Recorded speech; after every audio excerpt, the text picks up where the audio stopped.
Good morning BSc second year. आज हम पढ़ेंगे न्यू टॉपिक पेपर सेकंड का secondary structure in roots. Roots की सेकेंडरी स्ट्रक्चर के बारे में फर्स्टली हम पढ़ चुके हैं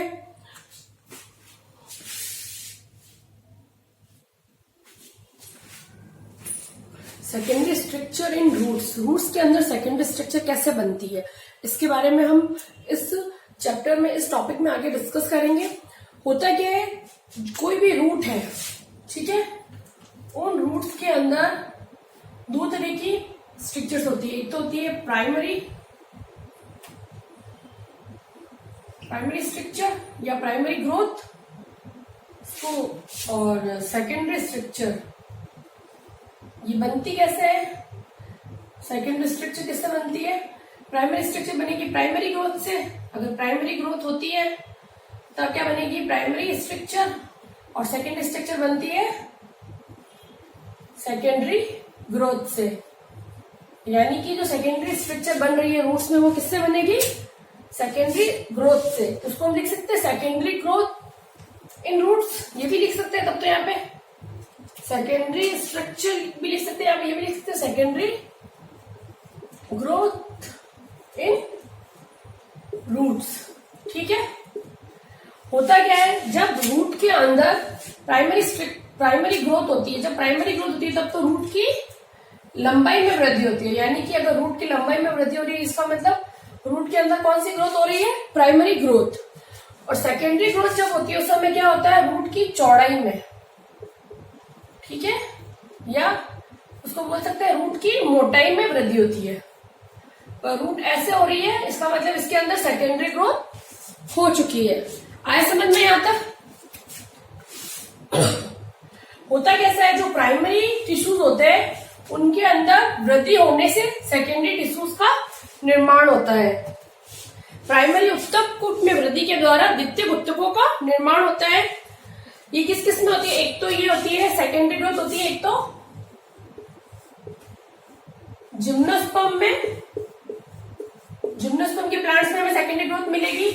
और इसके साथ साथ मिलेगी डाइकॉट्स के अंदर। एंजियोस्पर्म के जो डाइकॉट्स होते हैं, डाइकॉट्स के अंदर, एंजियोस्पर्म के केवल डाइकोटिलिडन प्लांट्स के अंदर हमें सेकेंडरी ग्रोथ देखने को मिलेगी। और कुछ अपवाद होंगे, उसे हम यहाँ पर सेकेंडरी, मोनोकॉट में कभी भी सेकेंडरी ग्रोथ नहीं होती है। मोनोकॉट में सेकेंडरी ग्रोथ नहीं होगी। ठीक है, आया समझ में यहाँ तक? और सेकेंडरी ग्रोथ कहाँ, कौन कौन से प्लांट्स में होती है तो थोड़ा सा बताते हैं हम। जड़ों में सेकेंडरी ग्रोथ, बहुत जड़ों में सेकेंडरी ग्रोथ किस किस में होती है? जड़ों में द्वितीयक वृद्धि होती है, बहुवर्षीय शाख में, वर्षीय शाख, बहुवर्षीय शाख, झाड़ियां व वृक्षों या पेड़ों में होती है द्वितीयक वृद्धि या सेकेंडरी ग्रोथ। ठीक है, आया समझ में यहां तक? यहां तक समझ में आ रहा है ना? कोई प्रॉब्लम हो तो तुम लोग पूछ सकते हो मुझे वापस। अब आगे हम पढ़ते हैं कि सेकेंडरी ग्रोथ में होता क्या है। सेकेंडरी ग्रोथ के अंदर क्या होता है, अगर हम एक रूट के अगर अंदर वेस्कुलर बंडल के अंदर जाए, अगर हम कि भाई अगर हम एक रूट के वेस्कुलर बंडल में जाते हैं तो क्या होता है? अभी सेकेंडरी ग्रोथ के बारे में ग्रे डायग्राम के थ्रू हम बताते हैं। सेकेंडरी ग्रोथ अगर हो रही है तो उसमें क्या होगा? दो प्रकार की कैम्बियम्स बनती है। एक तो बनती है वेस्क्यूलर कैम्बियम और एक बनती है कॉर्क कैम्बियम। ठीक है, और वेस्क्यूलर कैम्बियम को ही बोलते हैं हम फेसिक्यूलर कैम्बियम। फेसिक्यूलर कैम्बियम भी इसे ही बोलते हैं, और कॉर्क कैम्बियम को बोलते हैं हम फेलोजन। ठीक है, ये इसके दो नाम है। ठीक है, आए समझ में यहां तक? सेकेंडरी ग्रोथ में क्या होता है, दो तरह के कैम्बियम बनती है। एक तो बनती है वेस्क्यूलर कैम्बियम और दूसरी बनती है हमारी कॉर्क कैम्बियम। ठीक है, और होता क्या है, जो वेस्क्यूलर कैम्बियम होते हैं वो वेस्कुलर कैम्बियम कहाँ बनती है? वेस्कुलर कैम्बियम बनती है स्टिला रीजन में, स्टिला रीजन यानी कि एंडोडर्मिस के अंदर जो वेस्कुलर बंडल होते हैं वही होगी है, ठीक है। जबकि जो कॉर कैम्बियम होती है वो बनती है एक्स्ट्रा स्टिला रीजन, एक्स्ट्रा स्टिला रीजन यानी कि स्टिला रीजन के अलावा, मतलब एंडोडर्मिस के बाहर। ये कहां बनती है? एंडोडर्मिस के बाहर बनती है। और हमने पहले भी पढ़ा था कुछ टॉपिक्स में, पुराने वीडियोस देखना। जनरली क्या होता है जब सेकेंडरी ग्रोथ होती है उस समय क्या होता है, एंडोडर्मिस पूरी तरह से वहां से नष्ट हो जाती है, एंडोडर्मिस पूरी नष्ट हो जाती है, ठीक है। तो वेस्कुलर कैम्बियम कहां बनती है? स्टिला रीजन में, जो वेस्कुलर बंडल्स प्रेजेंट होते हैं वहां बनती है स्टिला रीजन में वेस्कुलर कैम्बियम बनती है, जिसको फेसिकुलर कैम्बियम भी बोलते हैं। और रूट्स के अंदर दो बनती है, दूसरी बनती है कॉर कैम्बियम जो कि एक्स्ट्रा स्टिला रीजन एंडोडर्मिस के बाहर बनती है। आया समझ में यहां तक? ठीक है।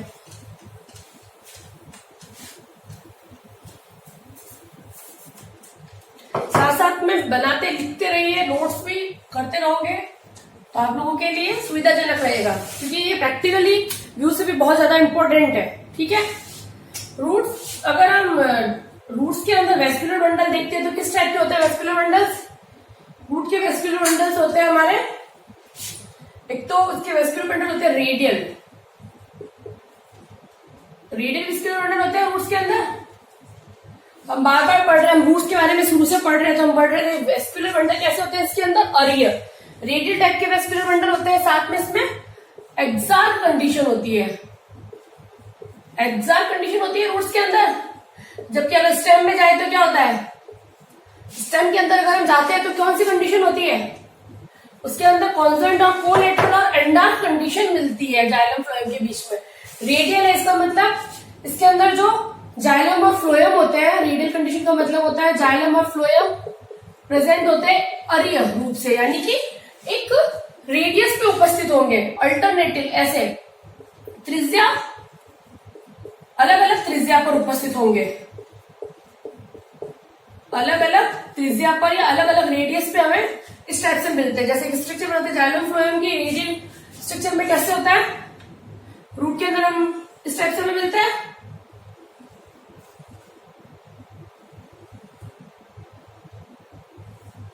अल्टरनेटिवली हमें जाइलम एंड फ्लोएम मिलते हैं। ये जाइलम है, ये हमारे फ्लोएम हो गए, अल्टरनेटिवली कंडीशन में मिलते हैं। इस कंडीशन को हम क्या बोलते हैं? रेडियल फॉर्म में प्रेजेंट होते हैं, ठीक है। जाइलम फ्लोएम अल्टरनेटिवली प्रेजेंट होते हैं, अल्टरनेट, एक जाइलम एक फ्लोएम, एक जाइलम फिर वापस फ्लोएम, ऐसे प्रेजेंट होगा। और रूट्स के अंदर हमें कौन कौन सी कंडीशंस मिलती है? रूट के अंदर एक्साक्ट कंडीशन का मतलब होता है ये जो कंडीशन हम बता रहे हैं कि बाहर की तरफ तो प्रोटोजाइलम, छोटे वाले जाइलम, और बाहर परिधि की तरफ ये कहां पर है? पेरिफेरी की तरफ तो है प्रोटोजाइलम, और मेटाजाइलम कहां पर है? हमारे सेंटर की तरफ या केंद्र की तरफ अगर मेटाजाइलम होते हैं तो इस कंडीशन को हम बोलते हैं एक्सार्क कंडीशन, ठीक है। और एक्सार्क रूट में कौन कौन सी, एक्सार्क में भी जैसे अगर इसको बोले तो ये तो टेट्रार्क कंडीशन है, टेट्रार्क है। इसके अलावा रूट्स के अंदर डायार्क, ट्रायार्क, टेट्रार्क से लेकर पॉलीआर्क तक कंडीशन मिल सकती है, ठीक है। आया समझ में यहां तक? कोई प्रॉब्लम तो नहीं है? ठीक है, अब आगे हम पढ़ते हैं।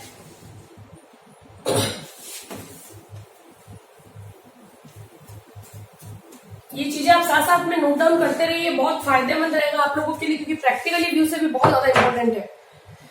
हम बोल रहे हैं कि इसके अंदर एक्साक्ट कंडीशन होती है, इसको एक बार वापस मैं करती हूँ, फिर थोड़ा और इसके आगे डिटेल में दूंगी। एक्साक्ट कंडीशन के अंदर हम बोल रहे हैं कि भाई एक तो प्रोटोजाइलम होता है,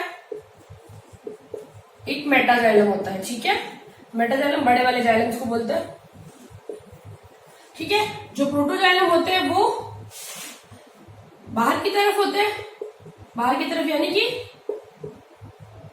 परिधि की ओर, और जो मेटाजाइलम होते हैं जो कि अंदर यानी कि केंद्र की ओर उपस्थित होते हैं। मज्जा और उपस्थित तो मज्जा की ओर उपस्थित होंगे। ठीक है, आगे यहां तक समझ में कोई प्रॉब्लम तो नहीं है।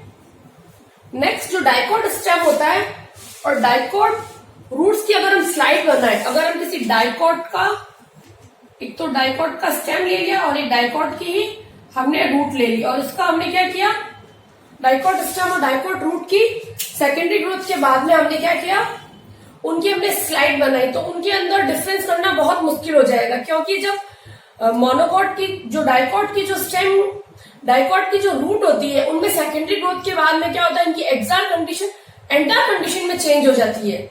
जब ये एक्सार कंडीशन एंडार कंडीशन में चेंज हो गई, यानी कि स्टेम की तरह हो जाती है, तो उसे हमें मतलब स्टेम से अलग करना थोड़ा मुश्किल हो जाता है। ठीक है,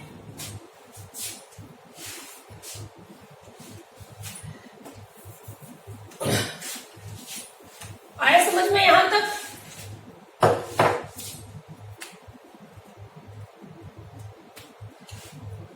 और डाइकोट रूट में किस टाइप से जाइलम और फ्लोएम बनते हैं, हम अब फर्स्ट क्वार्टर इसके अंदर दो बताए थे हमने स्टार्टिंग में, कि जो सेकेंडरी ग्रोथ होती है रूट्स के अंदर दो टाइप से होती है। एक तो होती है वेस्कुलर कैम्बियम से, और एक होती है ये जो हमने दो बताई थी वेस्कुलर, और एक बताई थी वेस्कुलर कैम्बियम के थ्रू, और एक बताई थी हमने कॉर कैम्बियम के थ्रू। आज वेस्कुलर कैम्बियम हम पहले डिस्कस कर रहे हैं, तो वेस्कुलर कैम्बियम को मैं वापस एज अ पॉइंट बना के लिखती हूँ। वेस्कुलर कैम्बियम के थ्रू कैसे होता है, इसी के बारे में हम डिस्कस करेंगे। वेस्कुलर कैम्बियम कैसे बनती है, वेस्कुलर कैम्बियम फर्स्ट, उसके बारे में हम डिस्कस कर रहे हैं। ठीक है, पहले हम उसी के बारे में डिस्कस करेंगे, देन टाइम होगा तो हम कॉर कैम्बियम के बारे में भी डिस्कस करेंगे, नहीं तो कल हम इसको आगे कंटिन्यू करेंगे। डाइकोट रूट्स के अंदर क्या होता है, जो डाइकोट्स की जो रूट होती है, डाइकोट रूट्स में क्या होता है, जब सेकेंडरी ग्रोथ शुरू होती है तो फ्लोएम के नीचे की जो पैरेन्काइमा होती है वो मैग्मेटिक होकर कैम्बियम बनाती है। एक डायग्रामेटिकली मैं तुम्हें बताती हूँ, अगर ये डाइकोट की रूट है, इसमें तुम्हें पूरा अच्छे से समझ में आ जाएगा, मैं तुम्हें अच्छे से उसको एक्सप्लेन भी कर दूंगी।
इनका डायग्राम आप भी साथ साथ में बनाते रहिए, तो काफी कुछ चीजें तुम्हें समझ में आ जाएगी। ठीक है,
डाइकॉट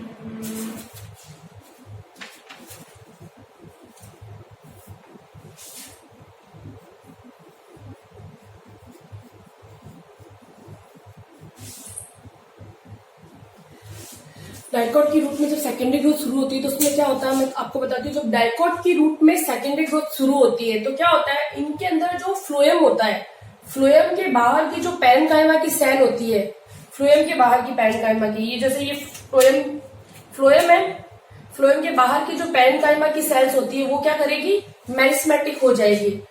तो उसको ऐसे लिखेंगे हम, जो फ्लोएम के बाहर की पैरेन्काइमा की सेल, मृदुत्व की सेल, पैरेन्काइमा सेल्स क्या करेगी, मेरिस्मेटिक हो जाएगी, मेरिस्मेटिक होकर यह विभाजन करेगी, डिवीजन करेगी और क्या बनाएगी, कैम्बियम। आया समझ में क्या हो रहा है, फ्लोएम के बाहर की जो पैरेन्काइमेटस सेल्स है वो मेरिस्मेटिक फेज में चली जाती है, यानी कि विभज्योतक में चेंज हो जाएगी और विभज्योतक के होने के बाद वो लगातार विभाजन के द्वारा कैम्बियम का फॉर्मेशन करेगी। ये कैम्बियम कहाँ बन रहा है, हमारे फ्लोएम के बाहर, और एक कैम्बियम बनेगा प्रोटोजाइलम के बाहर। ये जो ब्लैक कलर से मैंने बताया, रेड कलर से जो बताया वो फ्लोएम के बाहर बन रहा है, जो कि पैरेन्काइमा की सेल से बन रहा है। ये किससे बन रहा है, जो रेड कलर से बनाया है वो बन रहा है पैरेन्काइमा की सेल से बन रहा है, ठीक है। और एक कैम्बियम बनेगी हमारे जो प्रोटोजाइलम्स होते हैं, प्रोटोजाइलम के बाहर की जो पेरिसाइकिल की सेल्स होती है, इसके सामने की जो पेरिसाइकिल की सेल्स होती है, परिरंभ की कोशिका है, वो क्या करेगी, कैम्बियम का निर्माण करेगी। बाद में क्या होगा, जो बाद में ये प्रोटोजाइलम के बाहर की जो पेरिसाइकिल की सेल्स जो कैम्बियम की, ये क्या बनेगी, इस प्रकार प्रोटोजाइलम के बाहर भी कैम्बियम की एक स्ट्रिप बन जाएगी और फ्लोएम के बाहर भी कैम्बियम की एक स्ट्रिप बन जाएगी। फिर बाद में क्या होगा, दोनों स्ट्रिप्स आगे जाकर दोनों स्ट्रिप धीरे धीरे जुड़ जाएगी, दोनों स्ट्रिप धीरे धीरे आगे जाके आपस में ऐसे जुड़ जाती है, स्ट्रिप जुड़ जाएगी, ये स्ट्रिप्स आपस में जुड़ जाती है। जो मैं ब्लू कलर से बना रही हूँ ये स्ट्रिप्स मैंने आपस में जोड़ दी है और ये आपस में जोड़कर एक वलयदार या घुमावदार कैम्बियम का, वेस्कुलर कैम्बियम का निर्माण करती है, ठीक है। आया समझ में यहाँ तक, डायग्राम बना लीजिए, बहुत ज्यादा यूजफुल है। यहाँ पर मैंने बता दिया कि फ्लोएम के बाहर की पैरेन्काइमेटस सेल्स मेरिस्मेटिक होगी, विभाजित होगी और कैम्बियम का फॉर्मेशन करेगी, और प्रोटोजाइलम के बाहर की जो पेरिसाइकिल की सेल्स है वो यहाँ पर कैम्बियम बनाएगी और दोनों कैम्बियम की स्ट्रिप्स जो बनती है वो आपस में जुड़ जाएगी और एक पूरी घुमावदार या वलयाकार कैम्बियम का फॉर्मेशन करेगी। इस कैम्बियम को हम नाम देते हैं वेस्कुलर कैम्बियम, ठीक है। और ये कहाँ उपस्थित होती है, ये एंडोडर्मिस के अंदर उपस्थित होती है। बाहर क्या है इसका, इसके बाहर उपस्थित होता है एंडोडर्मिस, क्योंकि पेरिसाइकिल के ऊपर हमेशा एंडोडर्मिस होता है, तो एंडोडर्मिस के अंदर उपस्थित होती है, ठीक है। आगे समझ में यहां तक ये तो पता चल गया वेस्कुलर कैम्बियम बनती कैसे है। अब वेस्कुलर कैम्बियम बनी है तो इससे क्या होगा, अब जो हम बता रहे हैं कि जैसे एक्सार कंडीशन होती है, एक्सार कंडीशन में हमने बताया था प्रोटोजाइलम और प्रोटोजाइलम के बाहर की जो पेरिसाइकिल्स होती है वो क्या बनाती है, हमारा कैम्बियम बनाती है। तो ये बाहर क्या बना दिया इसने, कैम्बियम बना दिया। और ये जो कैम्बियम होती है ये आगे जाके दो प्रकार की सेल्स बनाएगी, एक तो बनाएगी रे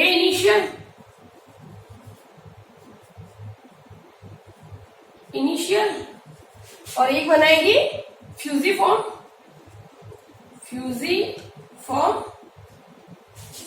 इनिशियल।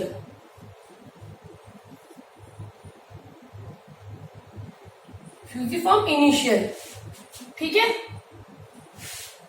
होता क्या है बेटा, इसके अंदर जब एक्सा कंडीशन हम बता रहे हैं, रूट्स के अंदर एक्सा कंडीशन होती है, इसके प्रोटोजाइलम के बाहर कैम्बियम बनती है जो कि पेरिसाइकिल के द्वारा बनती है।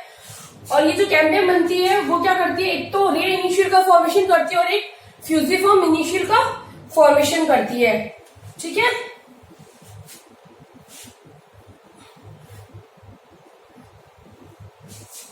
ठीक है, आया समझ में यहाँ तक। और अब आगे इसके आगे थोड़ा सा मैं बताती हूँ क्या होता है। और ये जो रे इनिशियल होती है ये क्या बनाती है, प्राइमरी और सेकेंडरी वेस्कुलर रेज। ये क्या बनाएगी, प्राइमरी एंड सेकेंडरी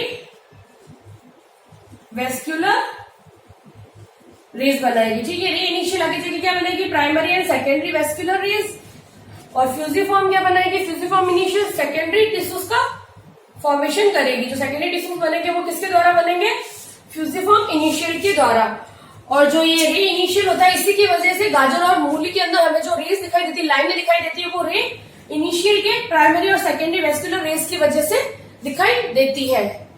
ठीक है, अब यहाँ तो हो गया भी कैम्बियम का फॉर्मेशन हो गया, कैम्बियम तो बन गई, और कैम्बियम बनी है तो इसका मतलब बाहर और अंदर इसके अंदर जाइलम फ्लोएम भी बनने चाहिए।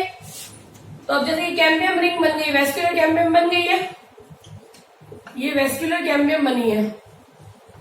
वेस्कुलर कैम्बियम में क्या होता है, बाहर की तरफ तो बनता है, बाहर की तरफ बनता है सेकेंडरी फ्लोएम, और अंदर की तरफ बनता है हमारा सेकेंडरी जाइलम। ठीक है, आया समझ में क्या होता है, जब ये वेस्कुलर कैम्बियम बन जाती है, पूरी वलयदार या घुमावदार वेस्कुलर कैम्बियम बन जाती है, तो उसके बनने के बाद उसके वेस्कुलर कैम्बियम के बाहर की तरफ, जैसे मान लो ये वेस्कुलर कैम्बियम बनी है, ठीक है, तो इसके बाहर की तरफ तो हमें बहुत सारा फ्लोएम देखने को मिलेगा। ठीक है, ये पूरा फ्लोएम है, और अंदर की तरफ क्या बन जाएगा हमारा जाइलम। ठीक है, और ये बीच की क्या है हमारी वेस्कुलर कैम्बियम, जो कि बताता है कि इस डाइकॉट के प्लांट में सेकेंडरी ग्रोथ हो चुकी है। ठीक है, आया समझ में यहां तक। फिर क्या होता है, जो बाहर की तरफ का जो फ्लोएम होता है, उसकी अंदर इसके अंदर जो स्क्लेरेनकाइमा की सेल होती है वो तने की तुलना में कम होती है। सेकेंडरी फ्लोएम के अंदर जो स्क्लेरेनकाइमा की सेल्स होती है, स्क्लेरेनकाइमा की सेल्स, स्क्लेरेनकाइमा की मात्रा कम होती है, किसकी तुलना में कम होती है, तने की तुलना में, तने की तुलना में इसके अंदर स्क्लेरेनकाइमा की मात्रा कम होती है। ठीक है, और जो सेकेंडरी जाइलम होता है उनमें पैरेन्काइमा और रे सेल्स की मात्रा अधिक होती है। इनके अंदर क्या होता है, पैरेन्काइमा और रे सेल्स की मात्रा बहुत ज्यादा होती है, पैरेन्काइमा बहुत ज्यादा होगी और रे सेल्स भी बहुत ज्यादा होगी। और जो पैरेन्काइमा सेल्स होती है वो स्टोरेज का काम करती है, जिसकी वजह से जो जड़ें होती है वो बहुत ज्यादा मोटी, जैसे गाजर मूली देखते हैं तो वो कई बार गाजर मूली हमें बहुत ज्यादा मोटी दिखाई देती है, तो वो उनमें स्टोरेज फूड की मात्रा बहुत ज्यादा होती है पैरेन्काइमा के कारण। वो पैरेन्काइमा सबसे ज्यादा, सेकेंडरी जाइलम क्या करता है, उसके अंदर पैरेन्काइमा की मात्रा बहुत ज्यादा होती है, और साथ ही साथ रेस सेल्स भी बहुत ज्यादा होती है। वो क्या करती है, जो गाजर मूली की सेल्स होती है उनके अंदर लाइन्स बनाती है, जो हमें लाइन्स दिखाई देती है वो इसी की वजह से दिखाई देगी। हमें ये प्लांट्स के अंदर ये लिख सकते हैं, हम यहाँ पे एक बार लिख के बता देती हूँ, ताकि तुम्हें अगर समझ में नहीं आए तो एक बार तुम ये पढ़ोगे तो तुम्हें समझ में आ जाएगा। हमने बताया कि जो सेकेंडरी जाइलम होता है, सेकेंडरी जाइलम के पास पैरेन्काइमा व रे सेल्स की मात्रा अधिक होती है। ठीक है, ये तो पॉइंट समझ में आ गया। ठीक है, मात्रा अधिक होती है तो होता क्या है, जब पैरेन्काइमा की मात्रा ज्यादा होती है उसका कारण क्या है, ज्यादा होने से ये क्या करती है, स्टोरेज का काम करेगी। पैरेन्काइमा क्या करेगी, पैरेन्काइमा क्या करेगी, स्टोरेज का काम। स्टोरेज किसका करेगी, स्टोरेज का काम करेगी। और स्टोरेज किसका किया जाएगा, पैरेन्काइमा के द्वारा, फूड मटेरियल का स्टोरेज का काम करती है। और स्टोरेज किसका होता है यहाँ पर, जो फूड मटेरियल होता है, जो प्लांट का जो फोटोसिंथेसिस के थ्रू, प्लांट जो फोटोसिंथेसिस के द्वारा जो फूड मटेरियल बनाता है, जिसे वो स्टार्च के रूप में संचित करता है, वो कहां पर संचित होगा, स्टोरेज होगा हमारी पैरेन्काइमा में। जो प्लांट की जो पैरेन्काइमा जो कि सेकेंडरी जाइलम के अंदर होती है, जिसकी मात्रा बहुत ज्यादा होती है सेकेंडरी जाइलम के अंदर, और सेकेंडरी जाइलम सेकेंडरी ग्रोथ के थ्रू बनता है। ठीक है, इसी के कारण क्या होता है, जो जड़ें होती है वो जड़ों में जड़ें मोटी होती है, इसी की वजह से जड़ें मोटी होती है। और मोटी होने का कारण क्या होता है, क्योंकि इनमें फूड मटेरियल, बहुत ज्यादा फूड मटेरियल स्टोर होता है, बहुत ज्यादा फूड मटेरियल संचित होता है। ठीक है, और जो पैरेन्काइमा और रे सेल्स होती है, पैरेन्काइमा एंड रे सेल्स के कारण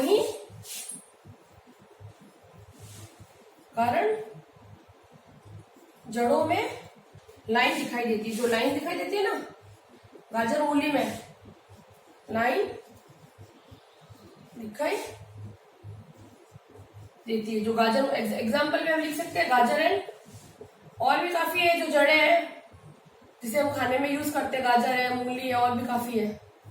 वो भी एग्जाम्पल याद हो मैं तो बता रही हूँ। ठीक है, आया समझ में? ये तो हो गया हमारा कंप्लीट वेस्क्यूलर कैम्बियम कैसे बनती है सेकेंडरी ग्रोथ के समय। ये तुम्हें अच्छे से आना चाहिए। जब मैं प्रैक्टिकल में तुम सबसे ये क्वेश्चन पूछूंगी कि मैंने वेस्क्यूलर कैम्बियम अच्छे से डिटेल में अपने वीडियो में बताया, तो ये सब तुम अपनी थ्योरी कॉपी में अच्छे से लिखे। ये प्रैक्टिकली व्यू से बहुत इंपॉर्टेंट है। मैं बार बार तुम्हें बोल रही हूँ, एनाटॉमी का एक एक पॉइंट वापस प्रैक्टिकल में होगा और फिर मैं उसे वापस रिपीट नहीं करूँ क्योंकि मैं इसे तुम्हें थ्योरी में पढ़ा चुकी हूँ। मैं तुमसे पूछूंगी कि वेस्क्यूलर कैम्बियम क्या होती है, कैसे बनती है, सब चीजें।